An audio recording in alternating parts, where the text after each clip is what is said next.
Good day, everyone. Welcome to our Empowerment Technologies class. And today, I'll be sharing with you the importance of an infographics and how it can effectively communicate the data that we're trying to present to our audience. But before that, I'll be sharing with you first some options of a presentation of data. And I want you to choose from these options what is the most interesting way or most engaging way of presenting data. Let's start with this one. Would you be very interested towards this set of information about business process? Or would you be more engaged if the presentation or the slide includes images such as this? Or would you like it to be as plain as this? Or would you like it to be accompanied with icons or graphics such as this? Will you be motivated to strive for these sets of goals? Or are you more motivated if the goals are presented in this manner? Why do we have traffic lights? Why is stop in red, wait in yellow, and go in green? Why do we have these road symbols or road signs? Why do we have periodic table of elements? Why is there a need to shorten the names of these elements? Or why do we have logos? Why should the brands have their own logos? These symbols, logos, actually cater to our nature as visual creatures. Text information can be very detailed, but to most people, it fails to visualize the message. Although there is richness in information presented, but without catering to our needs as a visual creatures, there will be a failure in communication. In support to that, when people hear information, they're likely to remember only 10% of that information 3 days later. On the other hand, if a relevant image is paired with that same information, people retain 65% of the information 3 days later. So, keeping that in mind, there really is an importance of adding graphics in our presentation. So, for this day, we'll be diving into the principles of visual message design using infographics. Why is Philippine rainfall warning system presented in this manner? Or the fast facts about the Philippines? Why should it be presented in an infographics? Or the ICT 4E policy recommendations? Maybe because they can be more interesting, more easily understandable if presented in this manner. So our milk of focus is to use image manipulation techniques on existing images to change or enhance their current state to communicate a message for a specific purpose. Specifically, we will be targeting the following objectives. First, describe the importance of infographics and similar graphs in showing information. Second, identify which infographics or graph is most appropriate for a particular set of information. And the third one, create infographics or similar graphs using a spreadsheet application. But let's first define what an infographic is. Infographics, from the name itself, a combination of information and graphics, convey information through visual elements like graphics, pictures, and images. These visual representations can significantly enhance the presentation of information by providing context and making complex data more digestible. So there's no problem with a set of information, data, texts being presented or being communicated to an audience. What infographics is trying to do is to make this complex data, these lengthy paragraphs, more digestible for our audience or listeners. For example, this table of values is already an effective way of communicating data, but it can be made better through an infographic, such as this graph.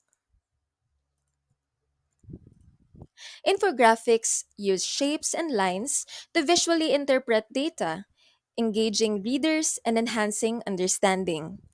Their primary goal is not just to make documents visually appealing, but to use graphical elements that facilitate quick and easy comprehension of ideas or information. So, this day, we'll be focusing on graphs and charts as infographics. Graphs and charts are representation of data, mostly numeric, through graphics. There are many types of charts. Their uses depend on what you want to show or report. The following are some of the charts and their uses. The first one is bar graphs. Bar graphs are primarily utilized for comparing sets of data. They effectively visualize the differences between values in a table and demonstrate the rate of change over time. If we look into this example, we can see that there is an increase in values from 2019 to 2021 for branding, website, and social media. So, bar graphs is an effective way of communicating and comparing sets of data and the sets or and the rate of change over time. So that is the use of bar graphs. For line graphs, it is similar to bar graphs in their use, but they excel in showing trends, making them more suitable for displaying changes over time. Area charts, similar to line graphs, but with the area below the line filled in. So this can be used for a physics graph, specifically position versus time graph. Pie chart. These are circular statistical graphical representation of proportion or percentage. So the totality of this pie chart is 100%. Scatter plots display the relationship between two variables. So same with the example I have given a while ago, position versus time, or it can be speed versus time. Histograms, it looks like a bar graph, right? But histograms display frequency distributions for continuous data. So, what do we mean by continuous data? Continuous data, this includes data of weight, height, time. So, continuous data perceives no limit. Uh, when compared to discrete data is countable. For example, 1, 2, 3, 4, 5. But for continuous data, it is measurable. So we need instruments to gather the data. This time, let's proceed to creating infographics using Excel. And we will also format these graphs through the tools that Excel has for us. Okay, this time, let's create an infographic using Excel. We have here sales data, and we are given here data for January to December. So how can we add an infographic using this set of data? First, we have to highlight the data for January to December. So A2 to L2. And looking into this ribbon, select Insert. And into the chart section, select the most appropriate or applicable chart for this type of data. Since we are looking into a changing value for a specific period of time, then the most appropriate or applicable graph is either bar or line or area chart.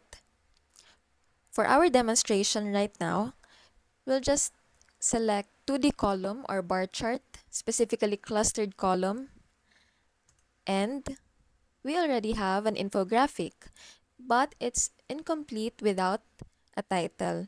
So for the title of our graph, double click the chart title and let's rename it Sales Rending Graph. And that's it for creating an infographic using Excel. The next part will be for infographic image and graphical formatting. As we know it, the visual preference of people when it comes to gathering data must not be discounted. When making an infographic, specifically a graph, it is necessary if it is tailored to our target audience. In MS Excel, there are options in editing, manipulating, and formatting visual elements in our graph. So to access the chart tools where design and format menu tools can be found, you must first select the graph. And in the ribbon, you'll see their chart design and format. So we are to choose chart design so we can choose the chart styles that we can choose from and select this quick styles to look into other options.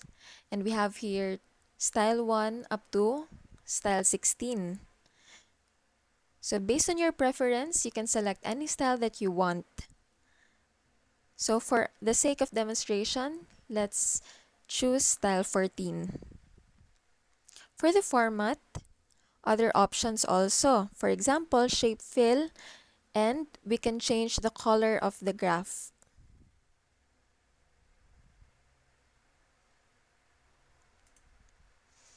And that's it for infographic image and graphical formatting. And that's it for today's session. I hope that you have learned a lot about infographics. Thank you.